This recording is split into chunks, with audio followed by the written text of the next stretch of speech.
নমস্কার বন্ধুরা, সবাই কেমন আছো? আশা করি সবাই ভালো আছো আর আমিও ভালো আছি। চলো বন্ধুরা, আজকে দুপুরের রান্নাটা তোমাদের সঙ্গে শেয়ার করি। রান্নাটা আমার ছাড়তে একটু দেরি হয়ে গেল, রাত্রেই ছাড়ছি যেহেতু রান্নাটা করতে দেরি হয়েছে, তাই জন্য মাছটা ভেজে নেব। আর ওইদিকে হচ্ছে টমেটো, লঙ্কা আর পেঁয়াজটা পেস্ট করে নেব। আর আদা রসুন বাটা ছিল।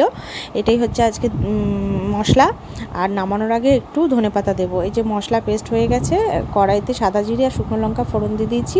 তারপর সব বাটাগুলো দিয়ে দেবো, আদা রসুন পেঁয়াজ লঙ্কা সব কিছু পেস্ট করে দিয়ে দেবো। নুন হলুদ দিয়ে ভালো করে মশলাটা তেল ছেড়ে দিলে জল দিয়ে দেবো। জল দিয়ে ভাজা মাছগুলো দিয়ে দেবো। দেওয়ার পরে একটুখানি ধনেপাতা ছড়িয়ে দিয়ে ওপর দিয়ে 5 মিনিট রান্না কমপ্লিট হয়ে যাবে। তো চলো বন্ধুরা, রান্না কমপ্লিট হয়ে গেছে। আর এইদিকে হচ্ছে আমি মাছের তেলের বড়া করেছিলাম আর শাক ভাজা। তো আজকে দুপুরের মেনু ছিল এটাই।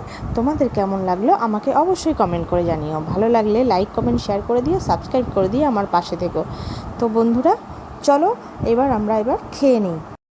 পরে একটা ব্লগে আবার দেখা হচ্ছে। এখনকার মতো টাটা, বাই বাই।